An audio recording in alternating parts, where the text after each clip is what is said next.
This is Raider News Update with Madeline Dollywall and Marisol Paca with the news, Claire Cohen with arts and entertainment, and Dan Lynch with sports.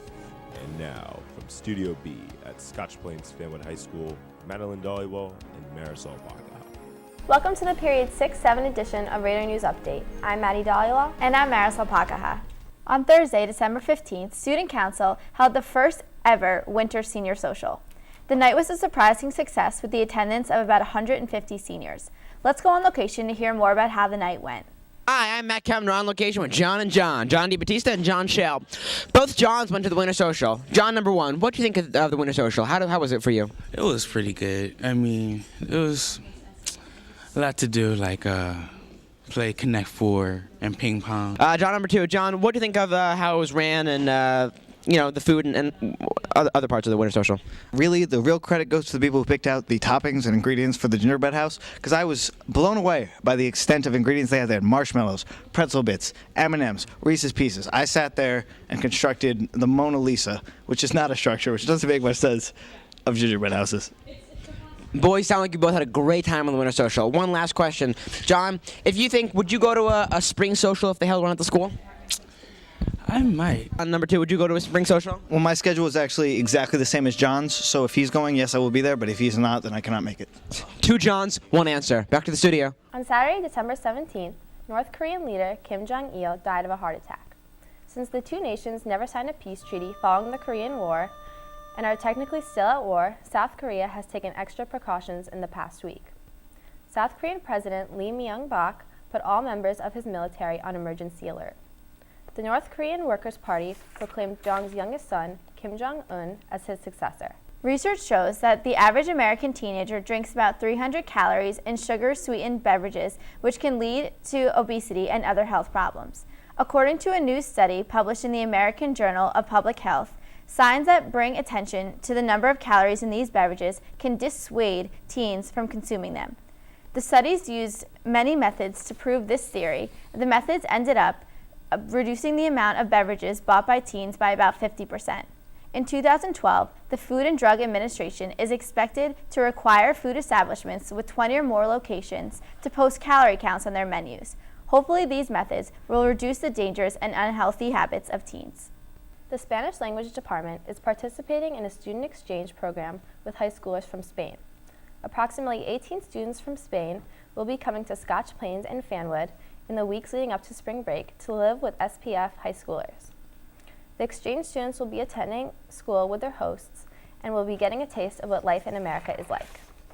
The Spanish Language Department has planned several day trips for the students to Washington, D.C., New York City, and Jersey Gardens Mall. For those host students who are currently juniors, they'll be able to live with their exchange students in Spain during the coming school year. And now let's go to Quote of the Week.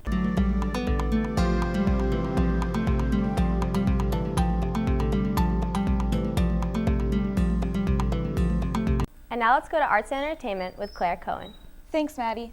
The top 5 movies to see in theaters are number 5, Twilight Breaking Dawn, number 4, The Sitter, number 3, New Year's Eve, number 2, Mission Impossible, and counting down at number 1, Sherlock Holmes. The top 5 songs this week are number 5, Good Feeling by Flo Rida, number 4, The One That Got Away by Katy Perry, number 3, It Will Rain by Bruno Mars, number 2, Sexy and I Know It by LMFAO, and counting down at number 1, We Found Love by Rihanna. The Holiday Chorus Concert on December 14th featured different groups such as Men's Choir, Lost Con, Chamber Choir, The Sensations, and Chorus Choir. The night was a huge success and a great way to ring in the holiday season.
A Scotch Plains family band, the Gatsby, opened up for Harvard on December 13th. Let's go on location to find out more.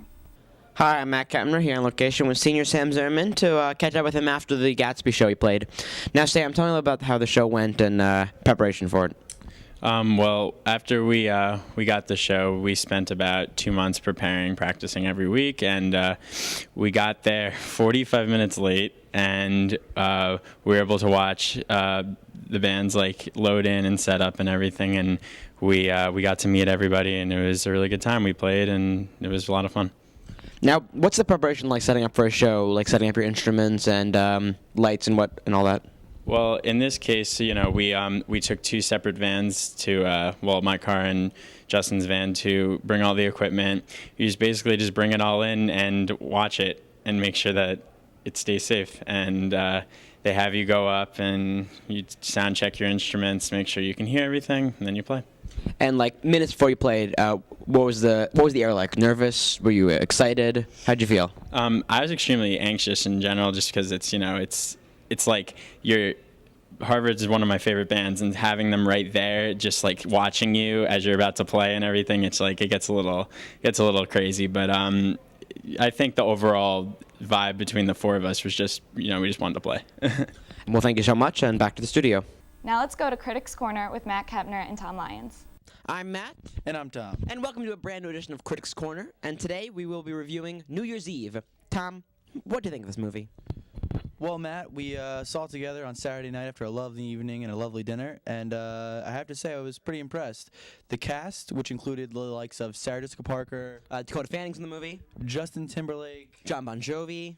Katherine Heigl, Matthew Broderick's in it, I think. Jessica Biel, I think Ashton Kutcher's in it, and Mila Kunis, along with Matthew Broderick's in the film as well.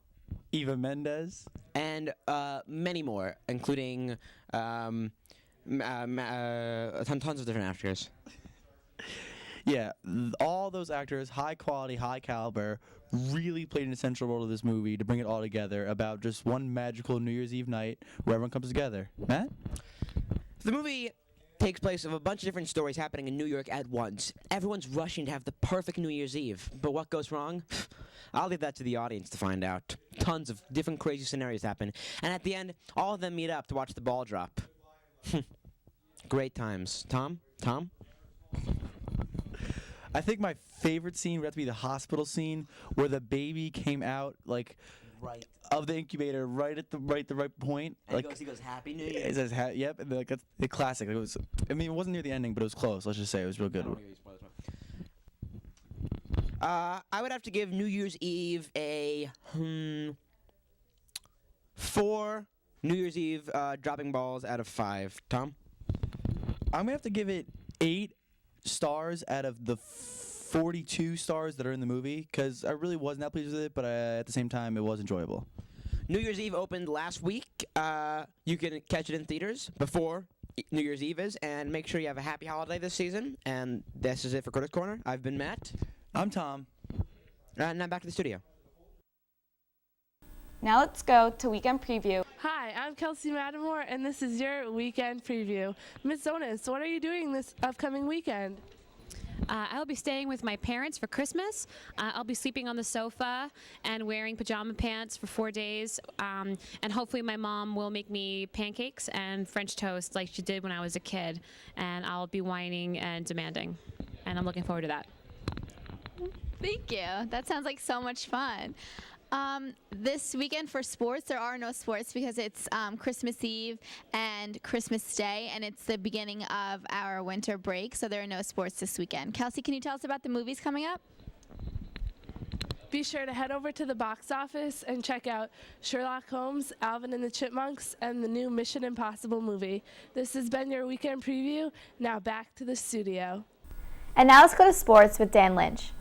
Thanks, Marisol. The bowling team is off to another great start to the 2011-2012 season. Losing star bowler Mike DeFarle should not be a struggle for the team due to 2 seniors, Nick Stewicki and Mike Menino. Let's go on location with Lubransky on location with varsity bowling coach Mr. Geraci. So, Mr. Geraci, what is your team's record at the moment? We're currently 2-5 on the year. And what are some upcoming matches?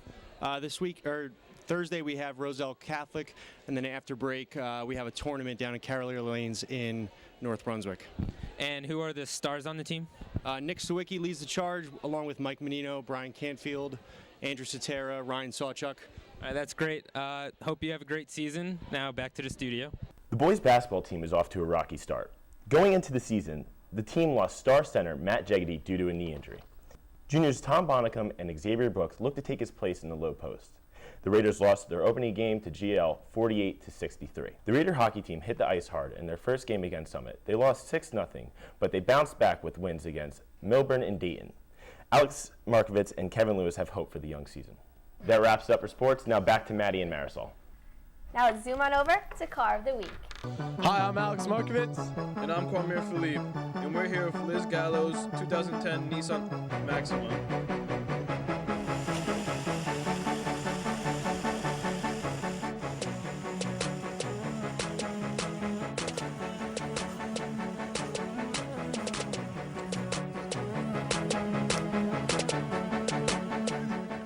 She has nice black leather interior. It's a very spacious car. It could fit about 5 people. It's a very fancy inside. It has a nice Bose sound system. It has some nice wood handles.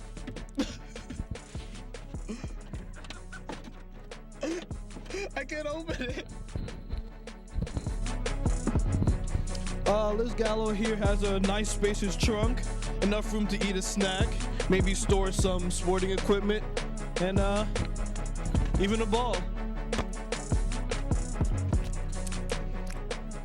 As you can see, Liz is a member of Young Life, and she represents it on her car with these 2 crazy stickers. And down here, she has 19-inch platinum rims with a custom-made gold Nissan symbol right in the center. Liz has some quad exhaust here, and gives it a nice sporty look. Under the hood, Liz has a V6 engine, 3.5 liters. It's a very fast and powerful car. And it's crazy, dude.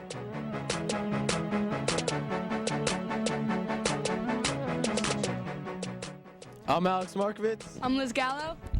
And I'm Kwame Philippe, and this is our Car of the Week. And now let's go to weekend weather with Stormy Sebs. Look at this great weather we're having. On Saturday, it's supposed to be exactly the same. Bright sunny skies with a high of 46. And on Sunday, a high of 43 with partly sunny skies.